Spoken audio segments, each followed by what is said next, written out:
요즘 제가 몇 가지 책을 읽으면서 이렇게 생각하면서 드는 생각 가운데 하나가 이런 생각입니다. 우리가 지금 여러분도 다 아시는 이야기지만 우리가 살아가는 현대라는 이 시대의 특징 가운데 하나가 물론 여러 가지 특징이 있지만 절대적인 기준이나 절대적인 가치가 사라진 시대. 그렇죠? 모든 것이 상대화되고 모든 것이 상대적인 평가. 우리 학교 다닐 때 뭐 절대평가, 상대평가 뭐 이런 말을 한번 들어보실 텐데 지금 모든 사람들의 이 세상에 돌아가는 원리 이런 걸 보면 다 상대적인 평가 원리에 의해서 원칙에 의해서 이루어져 가고 운행되고 있는 것을 우리가 보게 됩니다. 그러니까 모든 것이 비교 대상에 있어서 상대적인 기준과 가치로 평가를 한다는 거죠. 세상의 모든 영역이 다 그런 가치와 기준으로 돌아가는 것이 지금 우리가 살아가는 이 시대의 모습이기도 합니다. 그런데 이런 상대적인 가치나 기준이 사람들 사이 인간관계에도 적용되고 있다는 슬픈 현실입니다. 상대적인 저 사람이 나에게 어느 정도 도움이 될까, 내가 어떤 유익을 줄까에 따라서 그 사람을 잘 대하거나 뭐 대충 대하거나 뭐 별거나 상관없이 지내거나 뭐 이런 인간관계까지도 그런 가치가 적용되고 그런 원리에 따라 살아간다는 것 참 슬픈 현실이기도 합니다. 여러분도 종종 언론을 통해서 보시겠지만 한국 사회 언론에 등장하는 일부 사회 지도층이나 재벌들 그런 사람들 가운데 사실적인 물의를 일으키는 그런 사람들이 있습니다. 근데 대부분의 그 물의를 일으키는 그 이유가 보니까 근본적인 원인이 보니까 많은 경우 그들의 갑질 때문이죠. 그들이 생각하고 있는 그 자기의 상대적으로 자기가 갖고 있는 것, 자기가 누리고 있는 것 이것이 없는 사람들, 다른 사람들이 비교해 보니까 나에게 있는 것들이 자기 인생의 자기 인간의 가치라고 생각합니다. 그래서 다른 사람들한테 당연히 나는 대접받아야 되고 당연히 저 사람은 나에게 복종해야 되고 뭐 이런 생각들이 그 밑바닥 심리적인 그런 깔려있는 그런 원인이라는 것을 우리는 발견하게 됩니다. 물론 분노 조절 장애가 있어서 그런 정신적인 질환 때문에 뭐 그런 사람도 물론 있긴 있겠지만 대부분이 그런 사람들의 문제점은 그들의 의식 속에 바탕 그 마음 속에 특권의식입니다. 내가 특별한 사람입니다. 난 특별한 존재라는 거예요. 특별한 가치를 가진 사람. 모자란 것 없이 다 소유하고 가졌기 때문에 다른 사람들과 비교해서 보니까 내가 그만큼 중요한 존재, 가치 있는 존재라고 생각하는. 그래서 상대적으로 다른 사람과 비교해서 내가 그만큼 정말 대단한 가치가 있는 존재다라고 생각하는 물론 그것이 꼭 나쁜 것만은 아니겠지만 대부분의 경우에 그런 가치관을 갖고 살아가는 사람들은 교만한 마음에 사로잡히게 됩니다. 그래서 사람들이 자기가 그런 존재라는 것을 과시하려고 하는 폼 잡으려고 하는 생각 뭐 이런 것들이 자기도 모르게 드러날 때가 있다는 것이죠.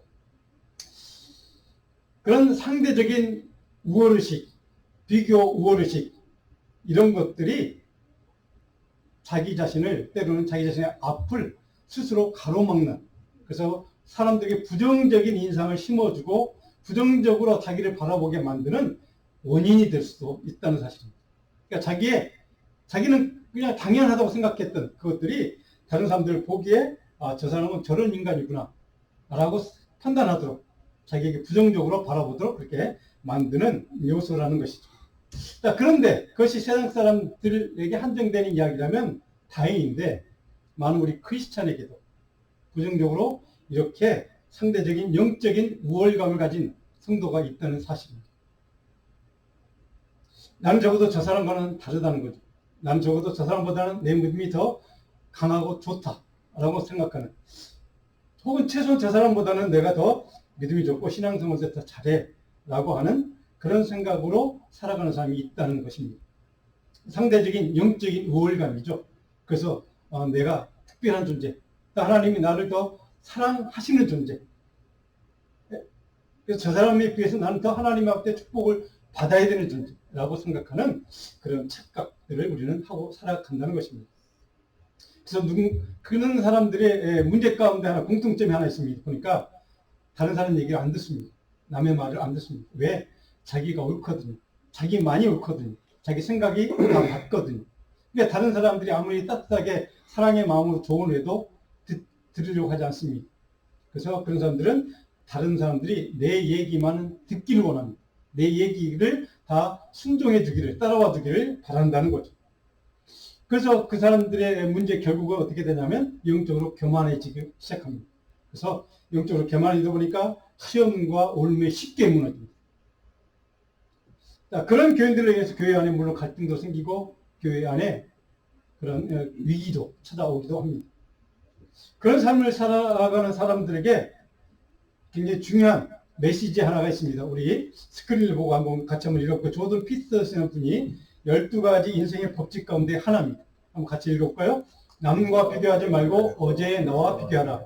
내일의 내가 어제의 나보다 조금이라도 나아지는 면이 있다면 그것으로 성공이다. 오로지 나만의 기준으로 판단하면 된다. 현재의 다른 사람과 비교하지 말고 어제의 당신과 비교하라. 굉장히 중요한 메시지입니다. 우리 인생을 살아가면서 우리가 경험하는 것 가운데 하나가 가장 큰 상처를 받거나 아픔과 불행을 겪게 되는 이유 가운데 하나가 다른 사람 인생과 내 인생을 비교하는 겁니다. 그래서 저 사람보다 내가 더 못하다고 생각하면 불행해지고 저 사람보다 내가 더 낫다고 생각하면 우쭐해지고 이것이 인간입니다. 그렇게 살아가는 사람들이 대부분의 세상 사람들의 삶이고 문제는 불행하게도 우리 크리스찬 중에도 그런 사람들이 많이 있다는 사실입니다. 근데 이분의 이야기는 다른 사람과 비교하지 말고 자기 자신, 어제의 나와 오늘의 나를 비교하는 겁니다. 비교의 대상을 자기 자신만을 삼으라는 거죠.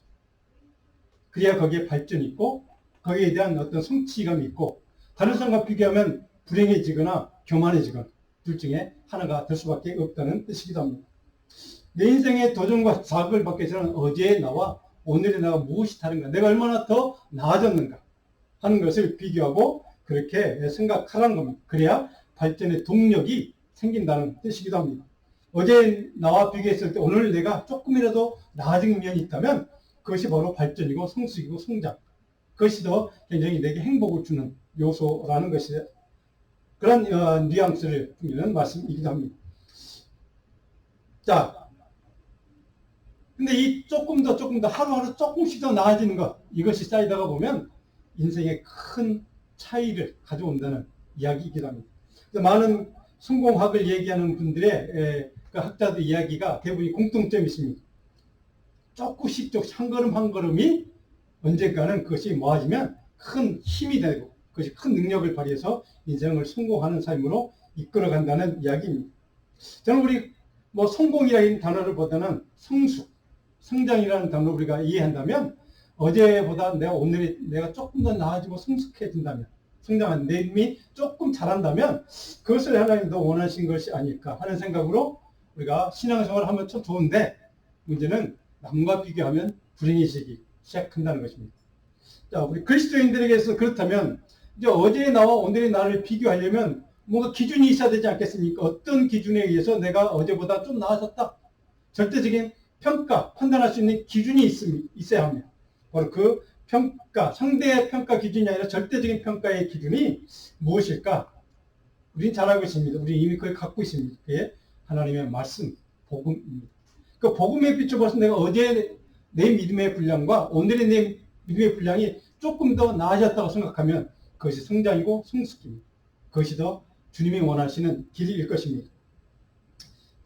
중요한 것은 우리의 삶의 절대적인 평가 기준이 하나님의 말씀이라고 한다면 그 말씀의 기준에 우리가 어떻게 다가가야 하는가, 그 말씀의 기준에 대해서 우리는 어떻게 생각하고 어떤 태도로 그 말씀의 기준을 우리는 생각하고 또 그것을 받아들여야 하는가.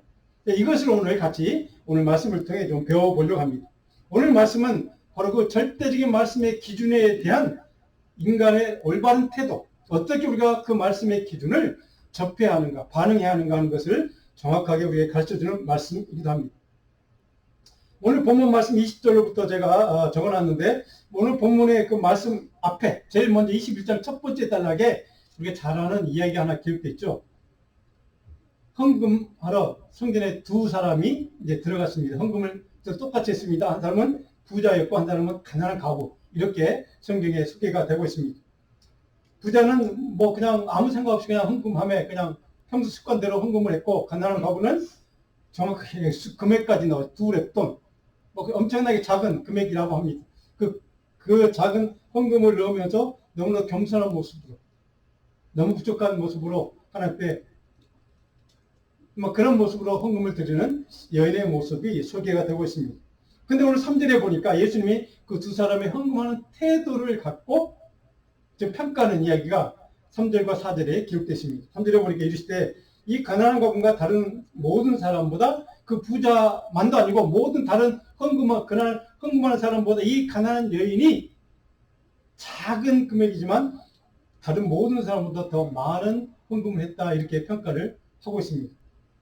근데 그 이유가 4절에 설명되어 있죠. 저들은 다른 사람들은 그 풍족한 중에서 그냥 습관대로 조금 그냥 뭐 헌금을 뭐 했다, 뭐 이 정도 생각으로 그냥 했는데, 이 과부는 그 가난한 중에서 자기가 가지고 있는 생활비 전부, 그러니까 자기 전부를 드렸다는 것 때문에 주님이 이 여인이 가장 많은 헌금을 했다, 이렇게 평가를 했다는 거죠. 그러니까 주님의 평가 기준은 뭡니까? 금액의 숫자, 양이 아닙니다. 그렇죠?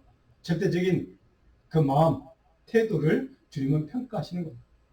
이것이 주님의 평가 기준이라는 것이죠. 절대적인 기준.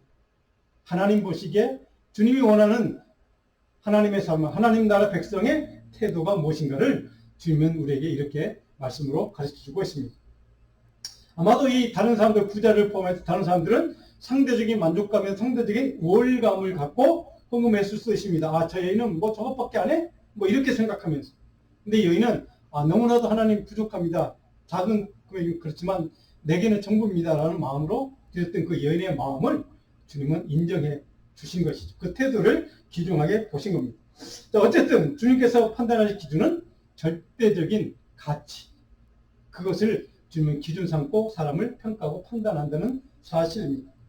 주님의 관심은 바로 그 예배자의 마음, 예배드리는 그 사람의 마음 중심이 무엇이냐를 주님은 평가한다는 이야기이기도 합니다.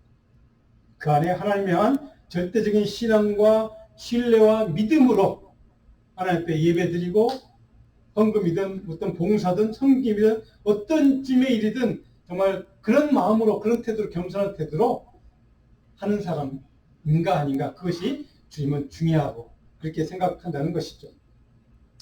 자, 그렇다면 이 여인과 같이 정말로 겸손한 절대적인 헌신과 순종은 어떻게 가능한가? 이것이 오늘 본문에 우리가 살펴볼 이야기의 핵심적인 주제입니다.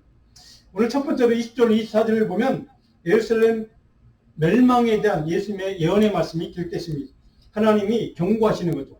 이 성은 곧 멸망당할 것이다. 실제로 AD 70년에 예루살렘 성과 성벽과 성전은 다 불타고 말았습니다. 멸망당한 거죠. 22절 이렇게 기록됐습니다. 이 날들은 기록된 모든 것을 이루는 징벌의 날이다. 심판의 날이라는 것입니다. 그래서 23절에 그날에는 땅에 큰 혼란과 이 백성에게 진노가 있을 것이다 라고 주님이 예언하는 말씀이 기록됐습니다. 하나님의 진노 때, 하나님의 심판의 때가 임박했다는 경고이기도 합니다.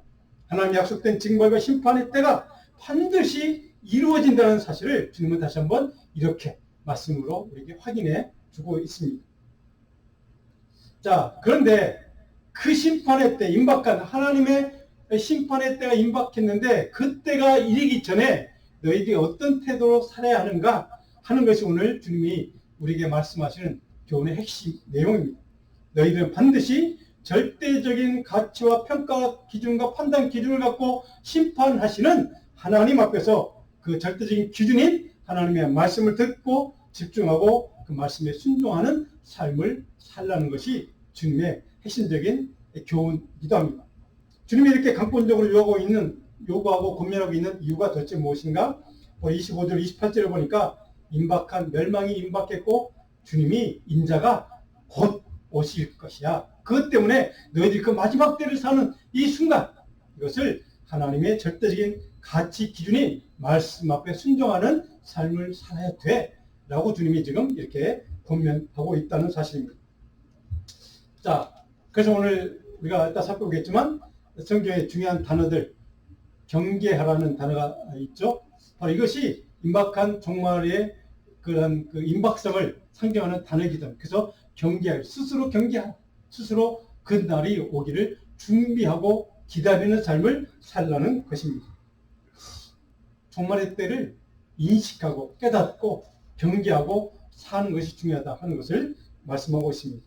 근데 28절에 보니까 이런 일이 되기를 시작하거든. 일어나 머리를 들라 너희 속량이 갖고 있는 그날은 동시에 심판의 날이지만 동시에 너희 하나님의 말씀 앞에 절대 기준인 말씀 앞에 순종하는 삶을 사는 너희에게는 하나님의 백성에게는 구원의 날, 속량의 날, 구원받는 날, 하나님의 구원의 은혜를 입는 날이라고 이렇게 다시 설명해 주고 있습니다.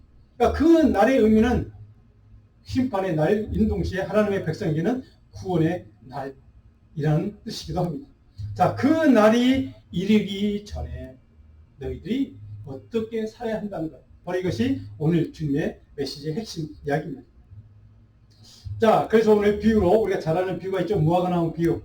29절로부터 33절에 보니까 무화과 나무 비유로 임박한 하나님의 나라에 대해서 심판에 대해서 성량의 날에 대해서 이렇게 비유로 이렇게 설명을 해주고 있습니다.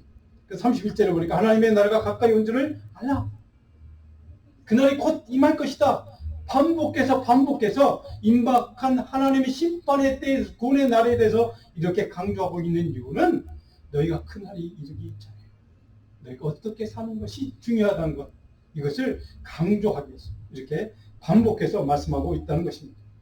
자, 예수님이 그렇게 하나님의 임박한 심판의 때, 구원의 때를 이렇게 강조하는 이유, 도대체 하나님의 말씀을 순종하라고 그렇게 권면하고 강조하시는 이유, 그 근거가 무엇인가? 33절에 천지는 없어지겠지만 내 말은, 하나님의 말은 없어지지 않을 것이기 때문에 하나님의 말씀은 결코 사라지거나 없어지지 않기 때문에 그 하나님의 말씀대로 순종하고 그 임박한 심판의 날이 이르기 전에 너희가 그 말씀대로 순종하는 삶이 그래서 중요해 라고 주님이 이렇게 강조하시는 이유가 거기에 있다는 것입니다. 하나님의 말씀, 하나님의 그 권위인, 절대적인 기준인 그러니까 하나님의 말씀에 대한 온전한 신뢰와 순종의 삶이 너희의 삶의 태도야. 그렇게 살아야 돼 라고 하는 것이 주님이 우리에게 주는 메시지의 핵심 요소이기도 합니다. 자, 그 말씀에 대한 순종의 태도와 그런 순종의 가치로 사는 것이 왜 중요한가? 바로 이것이 하나님의 긍휼을 입는, 구원의 은혜를 입는 비결이, 능력이 거기에 있기 때문이라고 말씀하는 그런 교훈이기도 합니다. 오늘 마지막 단락 34절 우리가 읽었던 38절까지 그 마지막 때를 사는 우리 성도에게 올바른 그 마지막 때를 준비한 태도가 무엇인가 하는 것이 오늘 유심히 결론적으로 이렇게 주시는 말씀이기도 합니다.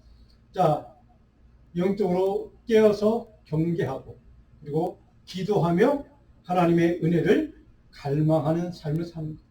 이것이 마지막 때를 살아가는 하나님의 나라 백성들, 성도의 삶에 마땅한 태도요. 하나님의 절대 기준인 말씀을 대하는 올바른 반응, 올바른 태도여야 한다는 것을 주님이 이렇게 강조하고 있습니다.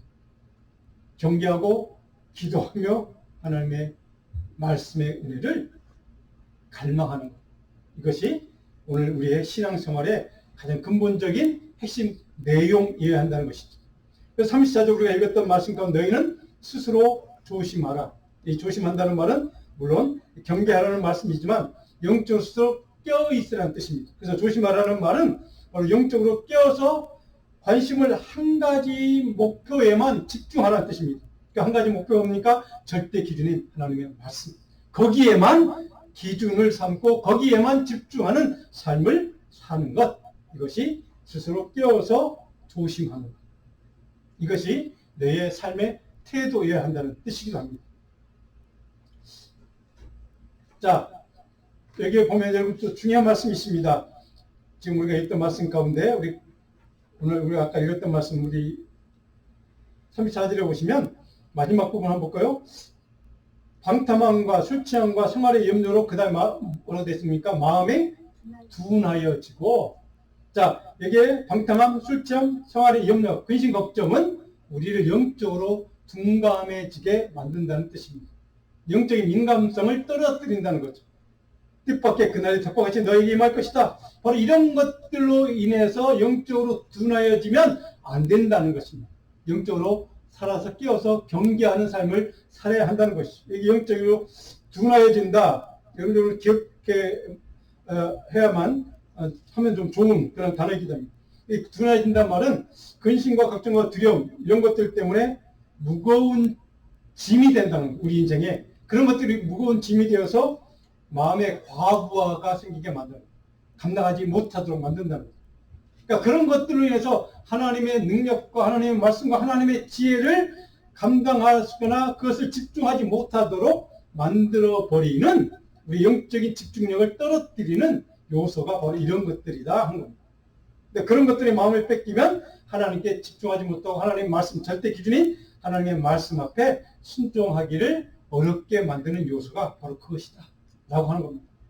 하나님의 은혜와 긍휼과 자비만 생각해도 부족한데 하나님의 말씀만 순종하고 집중하는 것도 우리가 우리의 능력으로는 감당하기 힘든 일인데 세상의 방탕과 뭐 이런 세상의 근심과 염려와 걱정 때문에 우리의 생각과 마음 중심을 영적인 능력을 뺏긴다면 하나님의 은혜와 능력을 받는 일에 그것을 우리가 우리 인생 가운데 주시는 것 하나님의 도움과 하나님의 능력을 감당하기에 우리는 턱없이 정말로 모자라는 그런 존재라는 것을 이렇게 깨우치게 만드는 단어.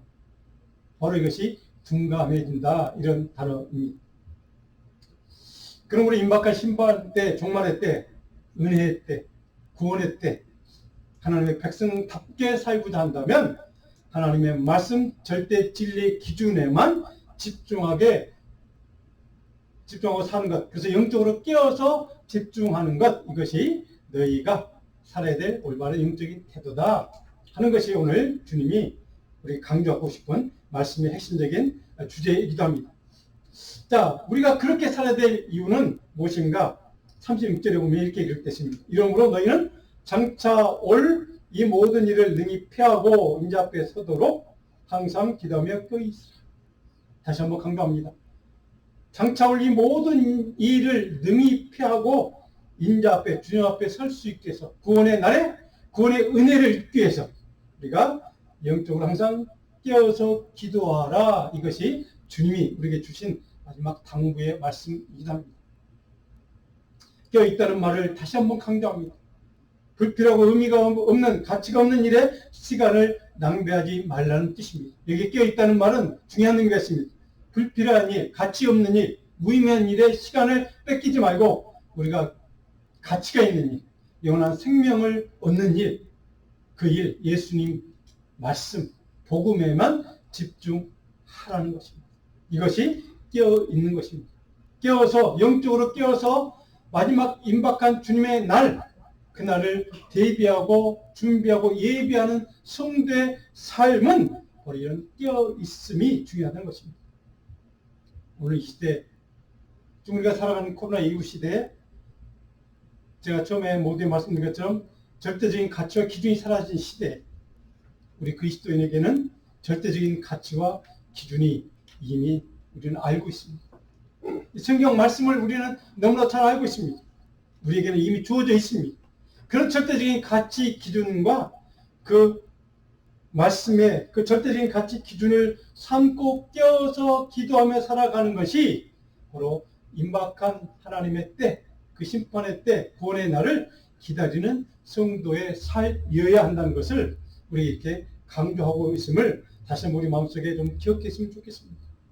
사랑하는 여러분, 이것이 오늘 그리스도인들에게 주시는 예수님의 마지막 당부의 말씀입니다. 그래서 오늘 그런 하나님의 사람들로, 하나님 나라에 속한 백성들로 그 마지막 때를 준비하며 이 영적으로 깨어서 살아가는 하나님의 백성들, 그 사람들의 가장 중요한 영적인 태도 한 가지. 마지막 37절에 38절에 이렇게 기록됐습니다. 예수께서 낮에는 성전에서 가르치시고 모든 백성이 그 말씀을 들으려고 이른 아침에 성전에 나갔다. 말씀을 듣는 태도가 우리에게 필요하다고 하는 말씀이기도 합니다. 그래서 결론적으로 제가 이렇게 아마 설교노트에 보면 이렇게 공란이 있을 겁니다. 말씀을 듣는 일에 집중하는 것. 이 한 가지 일에 깨어서 집중하는 것. 이것이 우리에게 필요한 영적인 삶의 방식이라는 겁니다. 우리가 이것을 놓치고서는 이 혼돈의 시대, 절대적인 가치 기준이 사라진 이 시대, 상대적인 모든 것이 상대적으로 평가받는 이 시대, 그러니까 우리의 믿음을 절대적 말씀의 가치 기준을 지킬 수 있는 것은 듣는 일이 중요합니다. 듣는 일에 집중하는 것이 필요하다는 사실을 지금 이렇게 강조하고 있다는 사실입니다. 왜 하나님 말씀을 듣는 일이 중요하다고 말씀하실까? 왜 이것이 모두 그때 당시 예수님의 말씀을 하나님의 그 말씀, 성경의 말씀 절대 가치 기준을 듣기 위해 사람들이 성전으로 몰려들었을까? 이유는 바로 거기에 그것이 그 진리가 그 절대 가치 기준이 하나님의 말씀이 바로 구원의 능력 근거이기 때문에 그렇습니다. 영원한 생명의 근거요, 구원의 근거요. 그 기준만이 우리의 삶을 하나님 앞에서 온전히 우리의 마음 중심을 온전히 오늘 본문에 보았던 과부의 마음처럼 정말 자기의 모든 것을 드렸던 그 여인의 마음처럼 그런 마음으로 헌신의 마음으로 하나님 앞에 겸손히 살아갈 수 있는 영적인 올바른 태도이기 때문이었습니다. 그것을 가르쳐주는 말씀의 기준을 듣는 것이 그리스도를 전하는 겁니다. 오늘 우리는 온라인 유튜브만 봐도 한국에 있는 유명한 목사님들이나 유명하지 않아도 그냥 웬만하면 모든 교회 말씀, 설교 말씀들이 온라인에 또 미국 교회도 마찬가지고 우리는 들을 수 있는 시대를 살고 있습니다. 물론 그렇게 많이 좋은 말씀을 듣고 또 그 말씀을 들으면서 은혜 받기도 합니다. 그래서 중요한 것은 오늘 이 시대에 참된 하나님의 말씀을 듣지 못해도 가리우는 것들이 참 많습니다. 그렇죠? 우리를 상대적으로 모든 사람들을 평가하고 상대적으로 나의 가치도 평가하게 만드는 그런 사단의 유혹과 미혹과 시험들이 우리를 굉장히 힘들게 하는 그런 것들이 또 온라인에 보면 유튜브든 어디든 참 많이 있습니다. 그래서 우리 성도에게 중요한 것은 하나님의 말씀을 듣는 일을 위해서 집중하기 위해서는 영적인 분별의 가치가 우리에게 필요합니다. 바로 이것이 오늘 우리들에게 주님이 요구하는 요구이기도 합니다. 근데 오늘 우리가 어제 새벽 기도하면서 우리가 나눴던 말씀 10편 27편의 말씀 가운데 오늘 저와 좀 다시 한번 나누고 싶은 말씀이 있습니다. 10편 27편의 8절에 보니까 이렇게 좀 같이 한번 읽어볼까요? 너희는 내 얼굴을 찾으라 하실 때 내가 마음으로 주께 말하되 여호와여 내가 주의 얼굴을 찾으리이다. 10절 내 부모는 나를 버렸으나 여호와는 나를 영접하시리이다. 우리를 힘들게 하고 우리를 집중하지 못하게 만드는 세상의 미혹과 유혹들을 이겨낼 수 있는 유일한 비결 다윗이 우리에게 가르쳐주고 있습니다.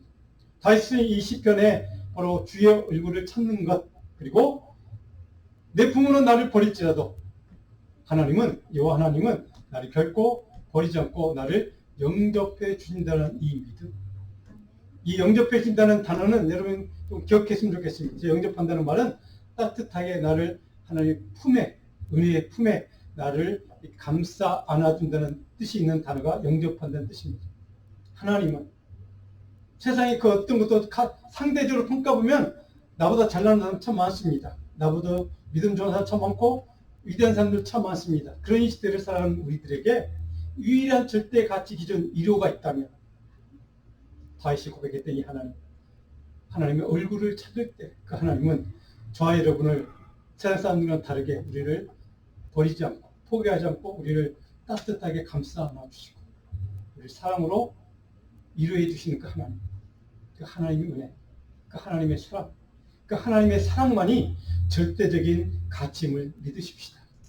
그 하나님만이 우리를 버리지 않고 우리를 지켜주시고 우리를 상대적으로 평가해 주지 않고 우리를 절대적인 하나님 말씀의 가치에 따라서 절대적인 하나님의 피조물 하나님 백성의 가치로 우리를 평가해 주시고 우리의 허물도 우리의 실수도 우리의 잘못도 용서하시고 안아주시는 그 하나님 앞에 겸손히 그 과부 여인 마음 가지고 주님 앞에 모든 것을 드리는 그런 믿음으로 하나님 말씀 앞에 순종할 수 있는 그런 저와 여러분 우리 믿음의 종들이 다 되기를 주님으로 축복하고 축원합니다.